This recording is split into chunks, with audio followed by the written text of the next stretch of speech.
The story begins with humanity on the brink of total destruction. The evil god Wind Drake suddenly appeared leading a countless horde of monsters. Chaos and death fell upon this land. The monsters ran to fight with weapons at the ready. The earth shook under their feet. However, there was still hope for the people. 5 of the strongest magicians challenged the evil god. The main character, Setsuna, directed magic from his hand into many monsters. Evil monsters of different races rushed towards the magicians. One of them commanded the others to get ready. The enraged magicians directed all their power towards the monsters. Setsuna put his hand forward and angrily called out to the evil god Wind Drake. He approached him and heard that this was where his end would come. The magician began his chant for everyone to unite the 6 magical attributes and attack at the same time. A powerful explosion of the elements was directed towards the god Wind Drake. One of the magicians ordered to help their leader Setsuna. All the magicians simultaneously pierced the god Wind Drake with their beams. The magicians, with beads of sweat on their surprised faces, wondered if they succeeded. A cloud of smoke covered the ground around from which a living god was visible. He rose up menacingly, looking at the magicians, who thought with surprise that this was impossible. One of them says that this is not the end, ordering to attack more powerfully. Setsuna asks his comrades to wait, saying that they need to take a closer look.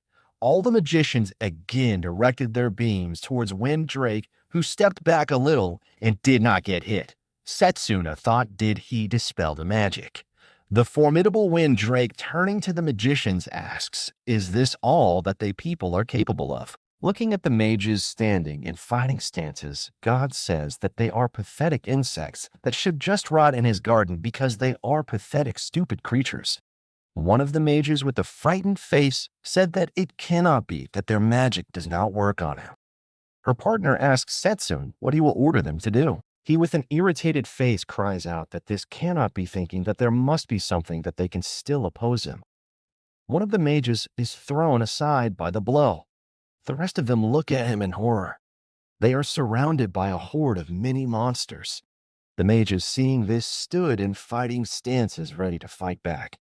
One of the mages, turning to Setsuna, says that she is running out of mana. She asks him for help being captured by a monster, while the second asks the snake attacking her not to come closer. A moment later, the girl is swallowed by a snake-like monster from whose mouth only her legs are sticking out. Setsuna, looking at this in horror, orders the monsters to stop extracting magic from his hands with all his strength. Sneaking up from behind, God swings towards him with the intention of striking. Bloody Setsuna falls to the ground. As Setsuna lay on the ground, he looked at the world around him. His destruction seemed inevitable, and he wondered if humanity had already lost. Vidra sneered, declaring that all their struggles were in vain, yet Setsuna refused to accept it was over. With the last of his strength, he launched a simple punch at Vidra, surprising himself when the attack actually affected the death god, if only slightly. He was shocked to see that such a low-level close combat punch had worked on the death god and that not even the death god could disintegrate it. But it was too late. Setsuna's body was failing him, and he knew he wouldn't be able to continue. Vidra prepared to strike the final blow, taunting him that the playtime was over. Just then the pendant Atsuo wore began to glow. It reminded him of the gift from his headmaster. His headmaster had once told him that it was the emblem of resurgence, housing the spirit of the tower within it. The pendant would give him a chance to undo a past regret, should he ever have won. Setsuna thought for a moment. He had never regretted anything in his life, so he wasn't sure he'd ever need it. His headmaster, reading his thoughts, had simply smiled and said, as expected of the academy's top graduate, "But remember, there may come a time when you will need this." Setsuna stopped, reminded by his thoughts that his only regret was not taking the path of close combat magic that day. The next time he swore he would surely defeat Vidra. Suddenly, he found himself back in a familiar classroom where he had been sleeping. He jolted awake, startled by Leo's hit. Leo told him it was his turn. Setsuna was surprised to see Leo, remembering that he had disappeared before the death god had come. Looking around, Setsuna realized he was back at the Mage Academy. It seemed as though he had traveled back 10 years in time to the day of his bitter defeat with a chance to change everything and vanquish the death god. Leo urged him again, asking why Setsuna was so preoccupied in the middle of the ritual of choice.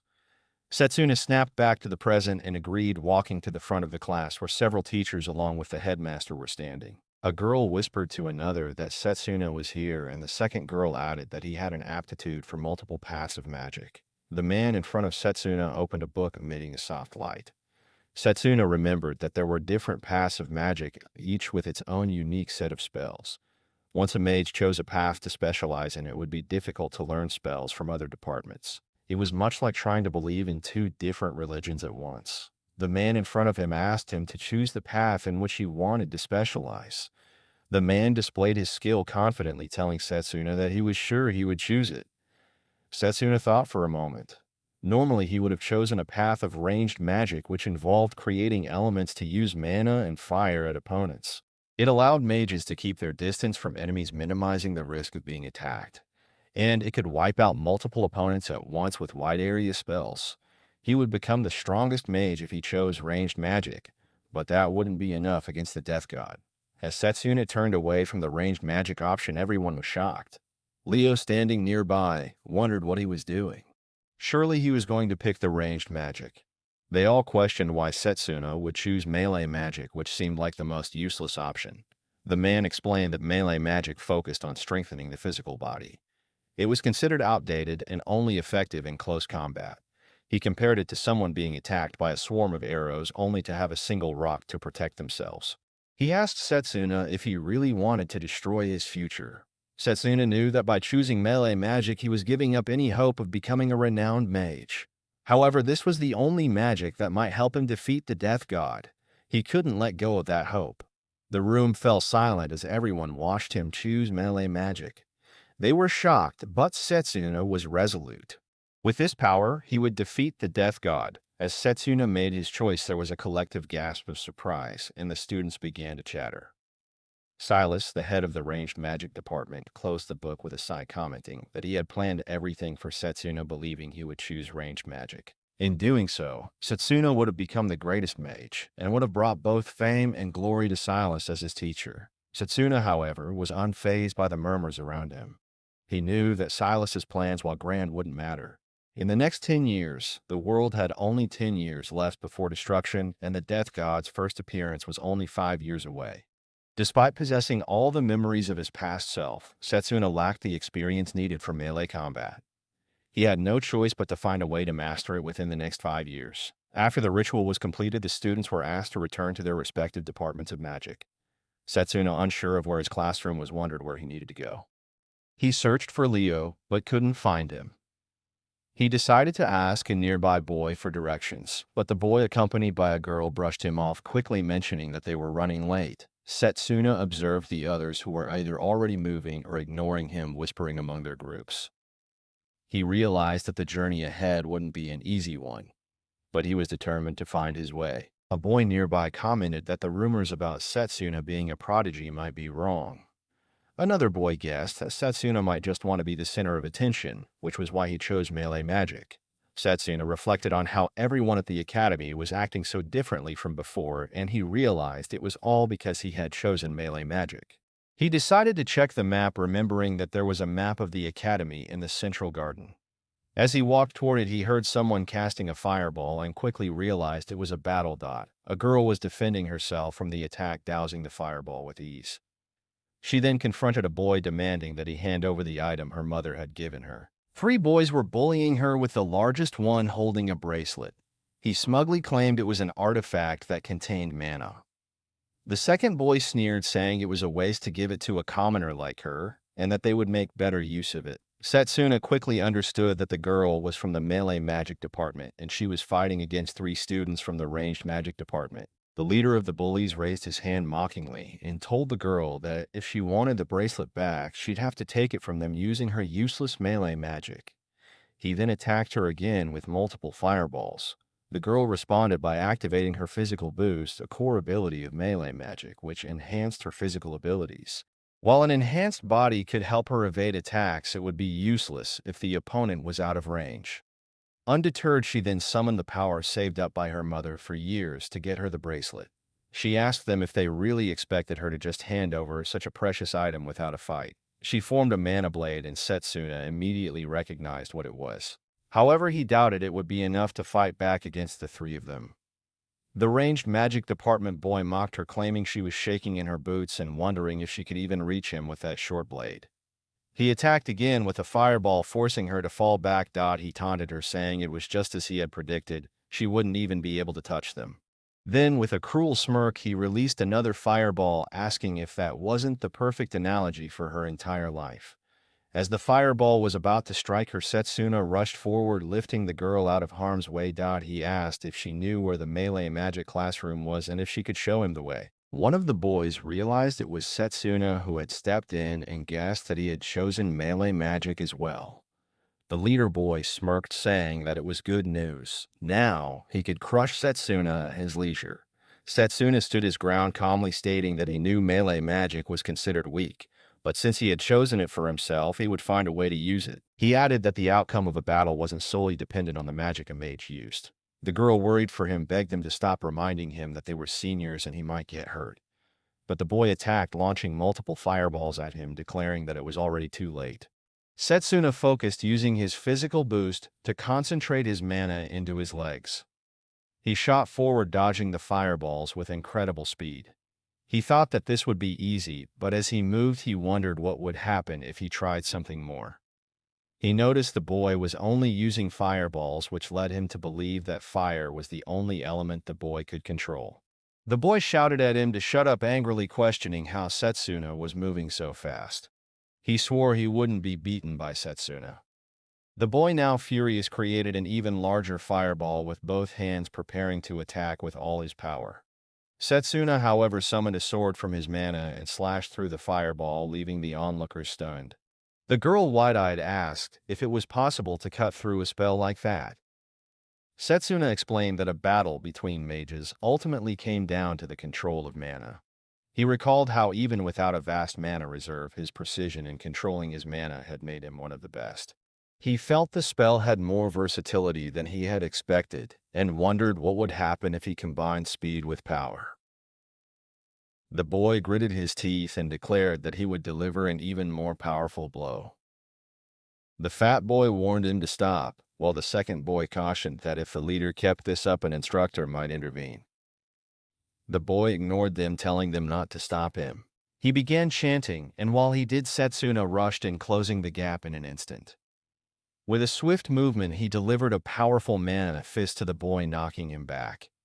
The boy stumbled back, and Setsuna clenched his fist, thinking how useful it would be in close combat. One of the boys wondered if melee magic wasn't the weakest magic, and the only difference was that Setsuna was wielding it. How had he become so strong? Setsuna then asked for the bracelet back. The fat boy reluctantly handed it over, deciding it was best not to escalate the fight further. The two boys then directed the injured one away. Setsuna returned the bracelet to the girl, telling her that it was precious to her. She squeezed his hand in gratitude and introduced herself as Lila Rosewell. She greeted him warmly and even extended her hand for a handshake. He introduced himself. As they shook hands, she swung it energetically, commenting that she knew he was famous and had an affinity for all paths of magic. Then she asked why he chose melee magic. Setsuna thought for a moment, knowing she wouldn't believe him if he told her the truth, and instead he asked if she could tell him where their classroom was. Layla wondered if the orientation for new students had already started. They both dashed off toward the location, and Setsuna felt something unfair about it. As a grant, Layla asked if he could teach her the mana blade he used earlier. Setsuna explained that he simply applied his ability to control magic to the technique. He thought that it should be possible to create various combat methods by applying this control in different ways. Since magic disintegration didn't seem to affect that technique, once he honed his skills in melee magic, he should be able to face the Death God. He also had another goal: to prepare for the inevitable invasion of the Death God. His thoughts wandered back to the past, to a moment when he was having tea with the headmaster. The headmaster had removed his gloves to reveal two advanced schools of magic, which shocked Setsuna. He learned that the symbol on the headmaster's right hand represented summon magic, but there was also a mysterious symbol on his left hand that Setsuna had never seen before. As Setsuna was about to ask about it, the headmaster replied that he would explain later in due time and that he trusted Setsuna with the secret. But Setsuna never got to learn the truth. The headmaster was assassinated shortly after the Death God's arrival. The culprit was the Death God himself, who had feared the headmaster's abilities. Setsuna believed that if he could uncover the secret of the second path of magic, it might give him the power to change the fate of the world. Layla led him toward a building, saying they had reached their destination. Setsuna pondered how he could catch the headmaster's attention with his melee magic.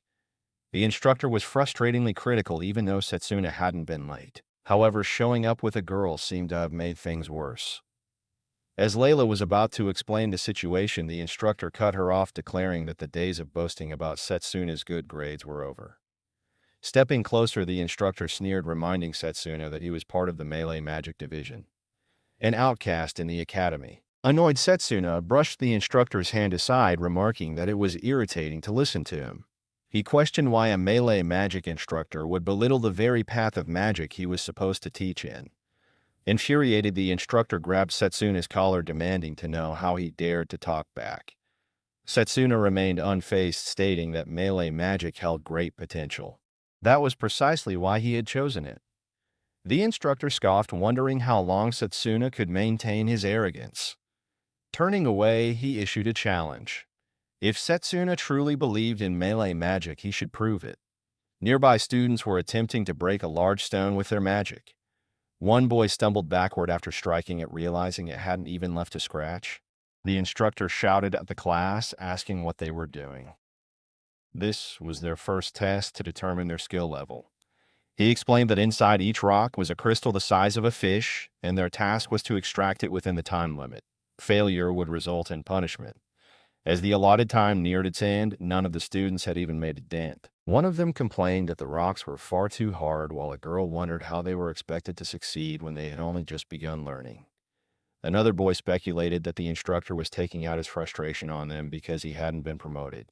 The instructor then singled out Setsuna, leading him to the largest rock and challenging him to demonstrate what melee magic was truly capable of. He gave him only 10 minutes. Layla was shocked, pointing out that the rock was even bigger than the others, and that 10 minutes wouldn't be nearly enough. The instructor merely smirked and showed the timer, noting that a full minute had already passed while they were talking. Setsuna stepped forward, placing his hand on the rock. The instructor scoffed, asking if he really believed he could do it. Mockingly, he offered extra time if Setsuna begged for forgiveness. But Setsuna simply stated that he will finish it in 10 seconds. The instructor was taken aback, and even Layla urged him not to be ridiculous. The instructor thought to himself, not only was the rock massive, but it was also incredibly dense. Even he would need at least 30 minutes just to make a dent. But Setsuna wasn't backing down. He had only 10 seconds. With a determined look, he summoned a light weapon into his hand. If he wanted to catch the headmaster's eye, he needed to become the top student in melee magic. Without hesitation, he slashed at the stone, knowing he couldn't waste time on trivialities. After Setsuna struck the stone, nothing happened for a moment. The instructor, Zack, shouted that he had known it. While Setsuna had potential, he was still just a student. Suddenly, the stone broke into pieces. Setsuna handed the purple stone to the instructor, remarking that he was right about the 10 seconds. The instructor was stunned, and Layla couldn't believe it either. She wondered how Setsuna had managed to extract the stone so effortlessly. The other students were equally amazed, some speculating that Setsuna might be stronger than their instructor. One boy even questioned if Setsuna was more powerful than Zachary himself. However, the instructor dismissed this idea, blaming Setsuna for using some kind of trick, claiming that 10 minutes wouldn't be enough to break such a dense rock. There was no way he had done it fairly. Setsuna responded coolly, saying that if it took Zachary 10 minutes to do it, then maybe he should also attend lessons with the other students. Zachary, visibly angry at the remark, was about to retort when another teacher, Lionel, appeared.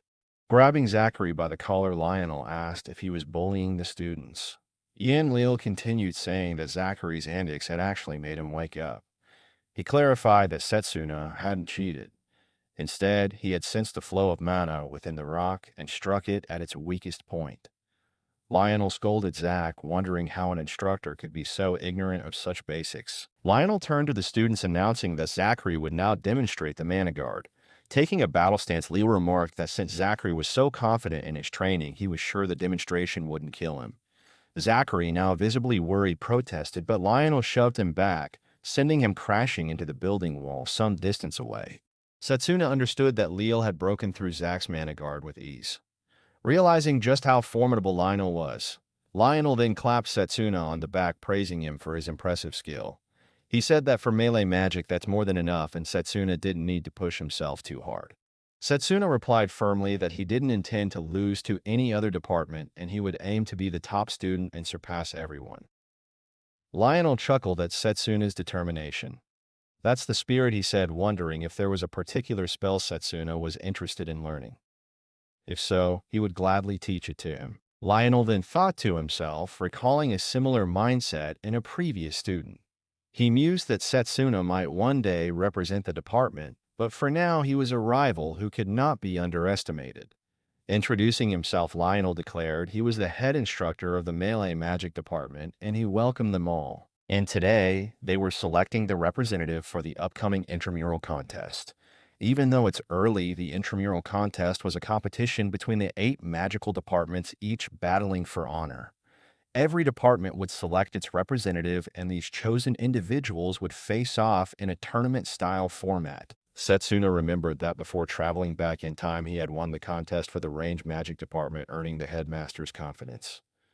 This was the reason he wanted to become the representative again. However, Setsuna noticed a fortified rock nearby. Lionel informed him that not only had he shown the mana crystal, but there was another student who had extracted a similar one using only his fist. Setsuna realized that both pieces of rock had come from this student Drago. Drago approached Setsuna, calling out to him and wondering why someone like him, a prodigy, had joined the melee magic department. Setsuna replied that there was a reason he needed to learn it. Drago raised his voice, scoffing at the idea. He asked what Setsuna hoped to accomplish with such a frail body. Drago then revealed that his family had studied melee magic for generations, and that he had been under intense physical training for 17 years. He suddenly unleashed his power, causing the ground to tremble, as he punched the air with such force that everyone could feel the pressure. With a smug expression, he struck at Setsuna's face, challenging him to a duel. He declared that if Setsuna wanted to become the representative, he would have to prove his strength and determination. Setsuna reminded Drago that the intramural contest was a test of skill, and as the sole student of renown in the melee magic department, he was already a contender. Setsuna agreed to the duel.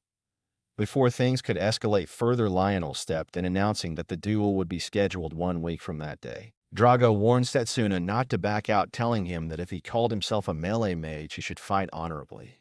As Drago left, one of the boys wondered who would win the duel, while the girl expressed her confidence in Drago's victory.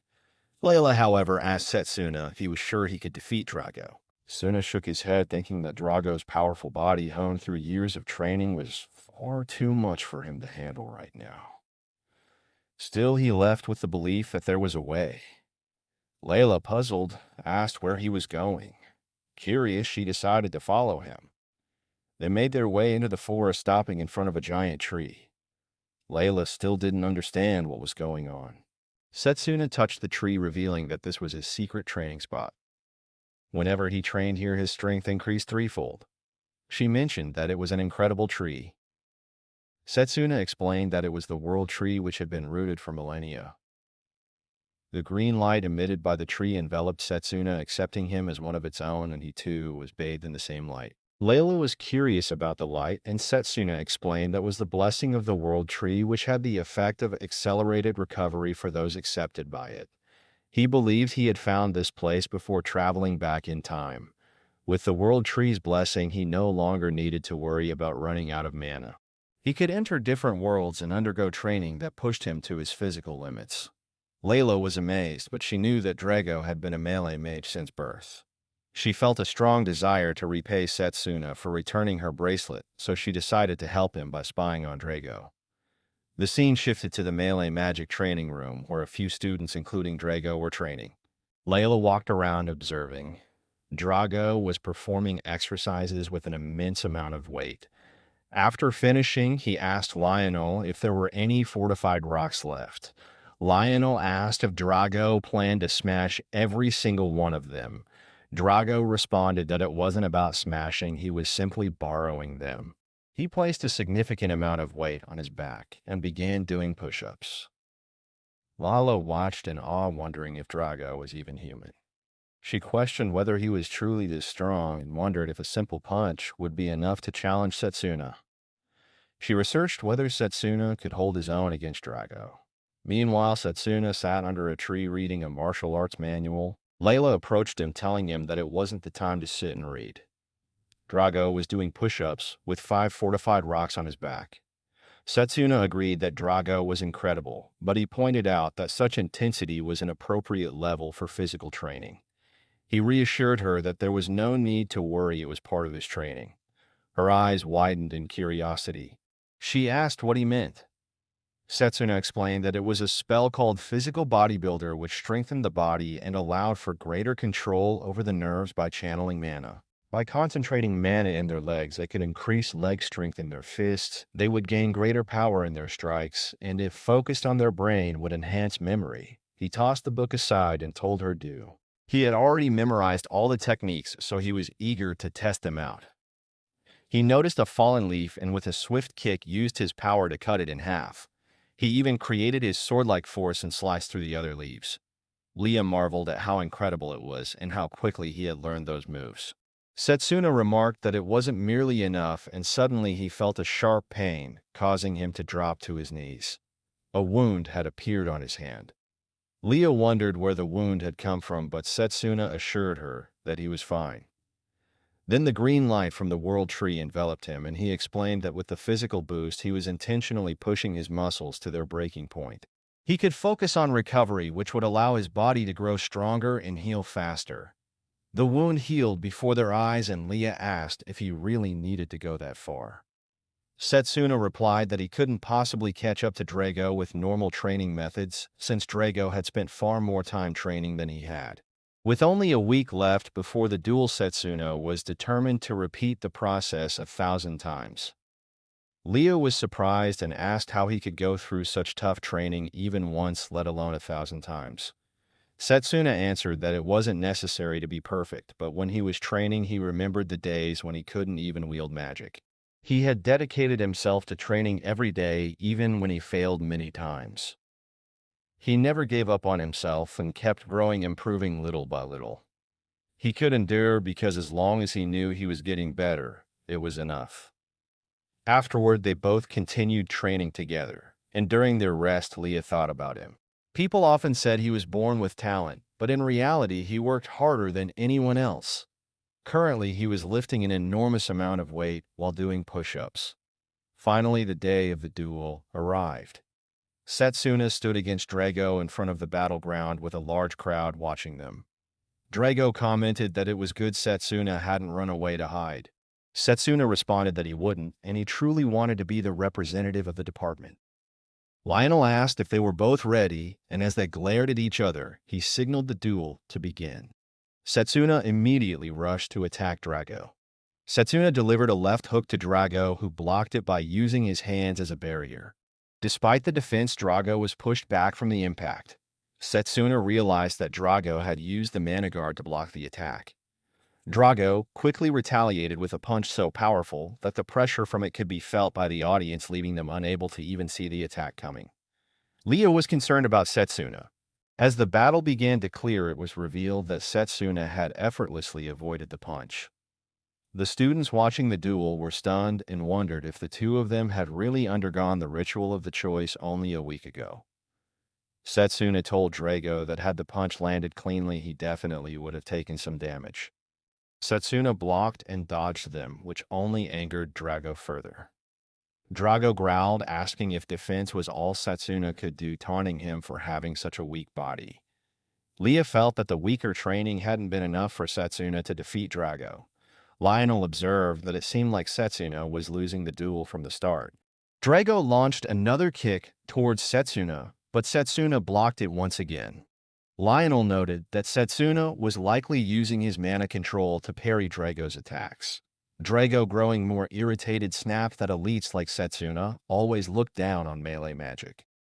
He went on to say that his family had been belittled and humiliated simply because they were known for melee magic.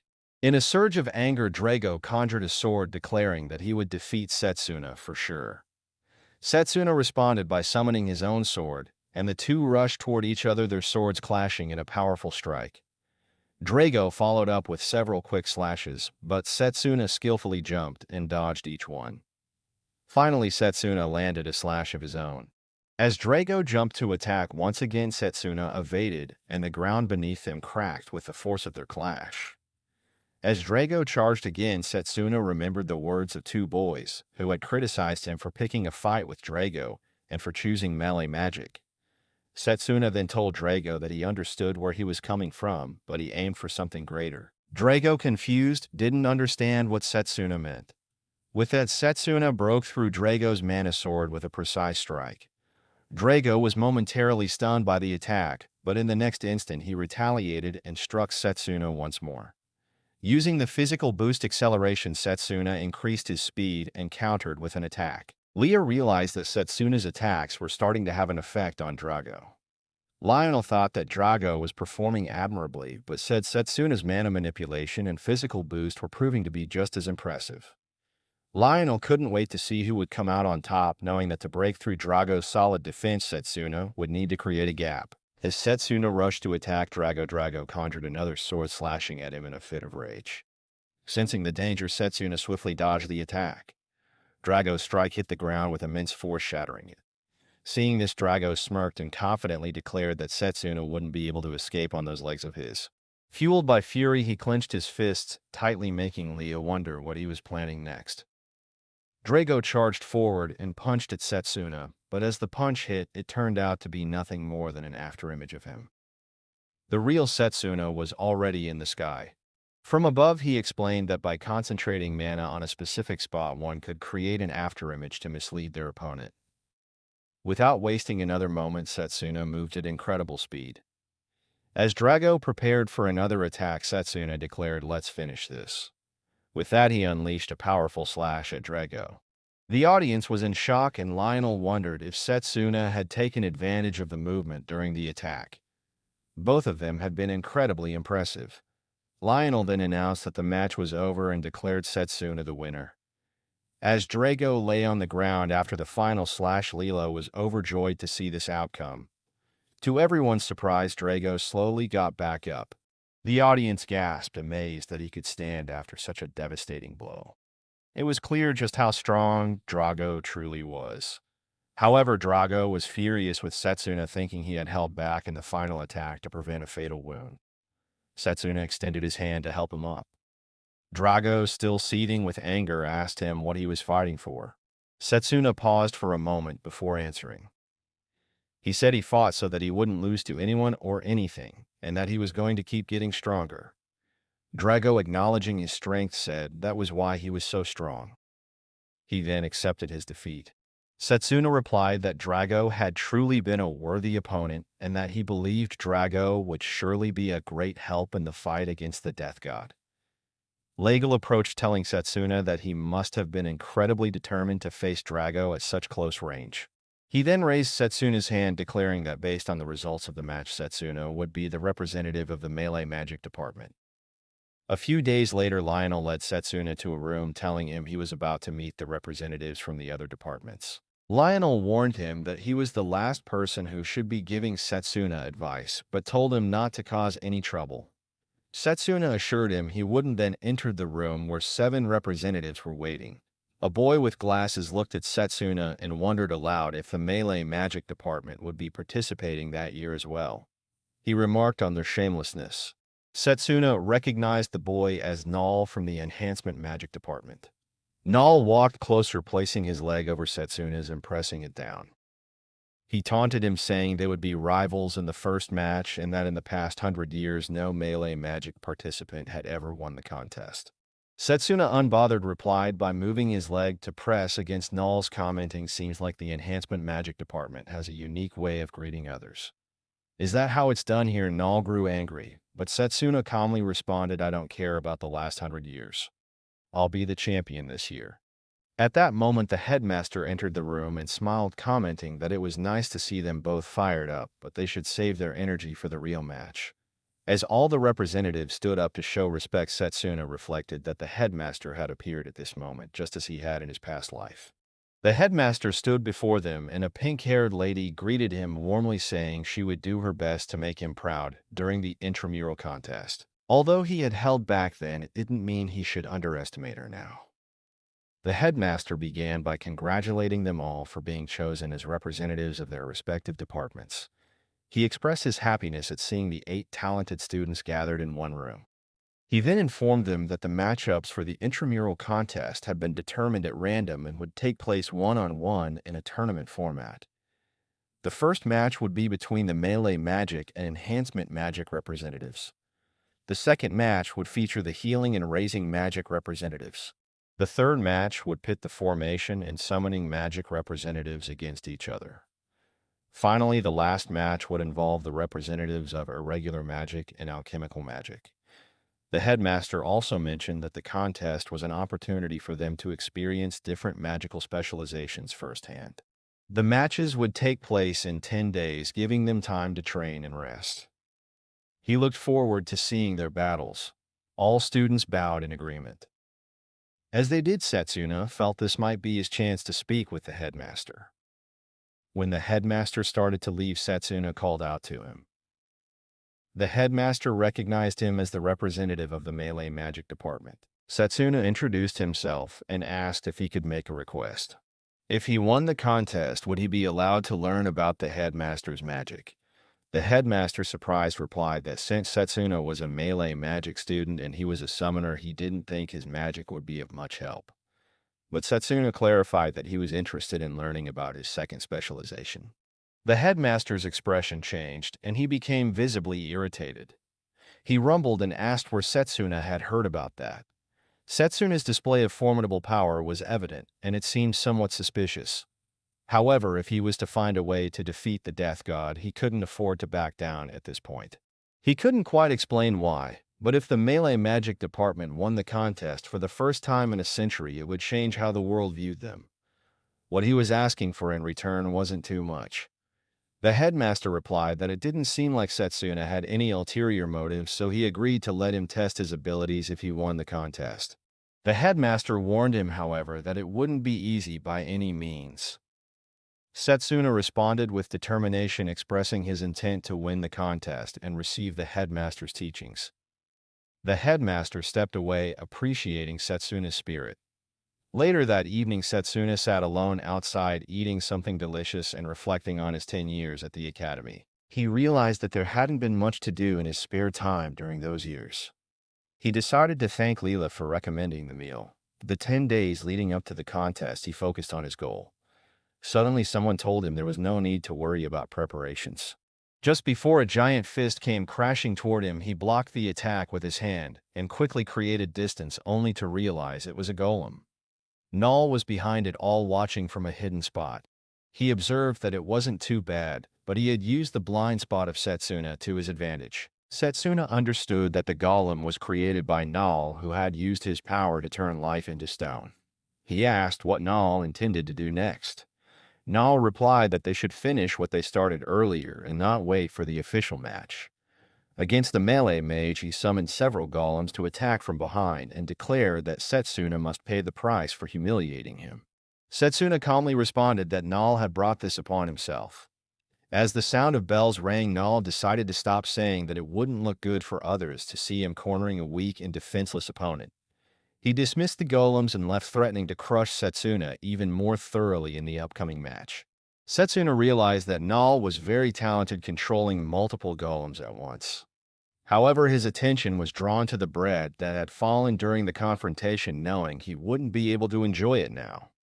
The next day in the melee magic department, Lionel addressed the students. He said that before the final contest, he would analyze the battle between Drago and Setsuna. He then asked both of them if they had identified their shortcomings. They both nodded in agreement.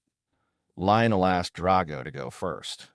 Drago replied that his control over both his mana and emotions had been unstable.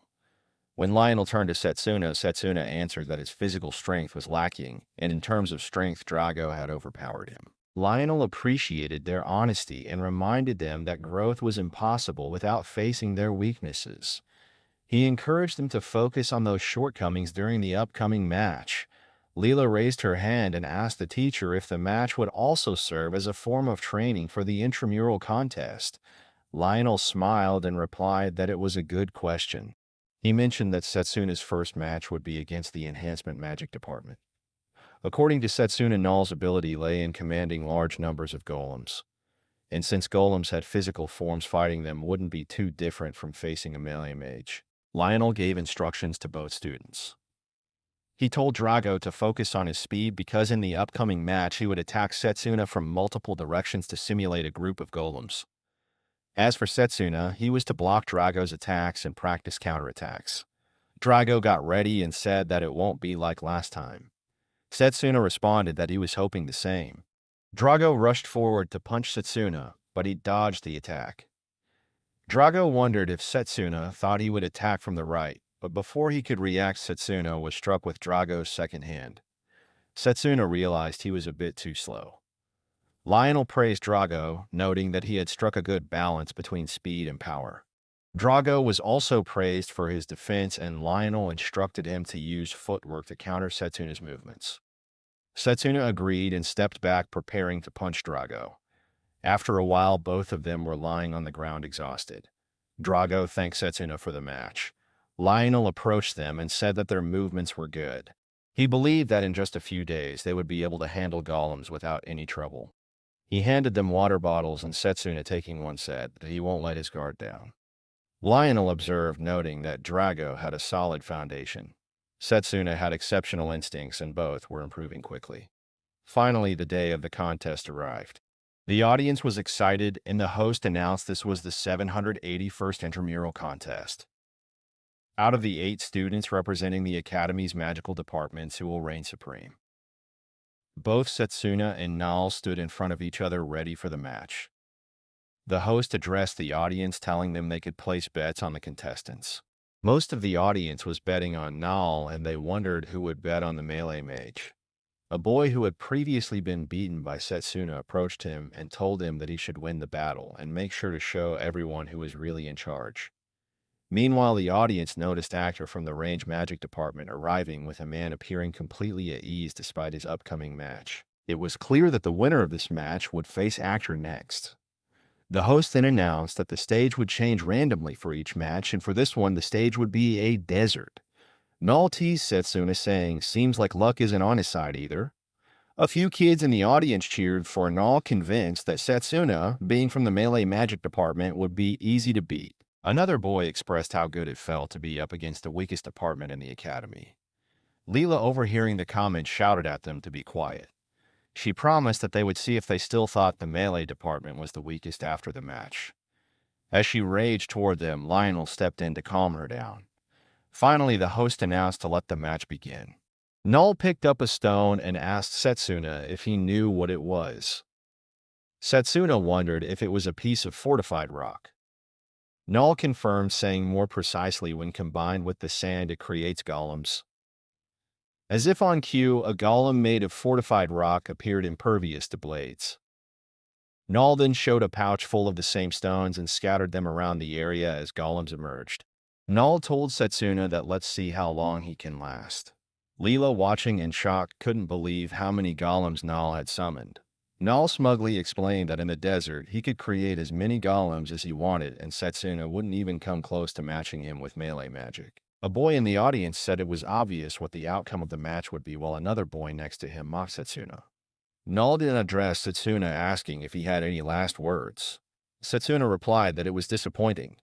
He thought Null would be better than this. Null, taken aback by his response, was momentarily stunned before sending the golems to attack. As the golems advanced, a cloud of dust filled the air, and Null smugly said that it was the price he paid for daring to provoke him.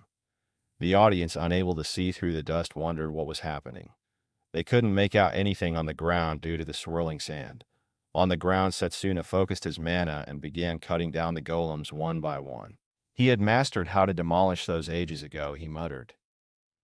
The audience was shocked, and even Null seemed stunned by the display. Null quickly created more golems and sent them charging at Setsuna. Setsuna, however, remained calm as he approached Null. In close quarters combat, no other school of magic can beat melee, he said. In other words, golems with their predictable movements are no match for me. He slashed through the golems again, causing Null to panic. Null shouted that he can make more, and Setsuna didn't have to be so ridiculous. But Setsuna continued his advance, finally reaching Null. Seems like luck was not on his side, he said, delivering a punch that sent Null flying back. A boy in the audience wondered what had just happened, while the woman beside him couldn't see anything due to the dust. The audience stared at the ground, trying to make sense of the match's progress and determine the victor. As the dust cleared, they saw that the winner was Setsuna. Setsuna, breathing heavily, thought to himself, he managed to win the first match easily. Leela, filled with joy, cheered for him. A boy talking with his friends asked if he heard that correctly. Did the melee mage really win after all these years? A boy with glasses suggested maybe Null ran out of mana from summoning so many golems. Various students speculated about what happened, wondering how Setsuna had managed to win. Silas didn't seem happy and said that Null didn't lose because he made a mistake, but rather because Setsuna was simply more skilled than he was. The student next to him remarked that the battle with a melee magic representative had turned out to be more interesting than expected, but suggested that safeguards should have been put in place. The second battle began, and was a fierce one. After watching the match, Setsuna approached Leela, and she complimented him, asking if he was going to watch the next match. He replied that he would, explaining that it would help him prepare for the upcoming battles.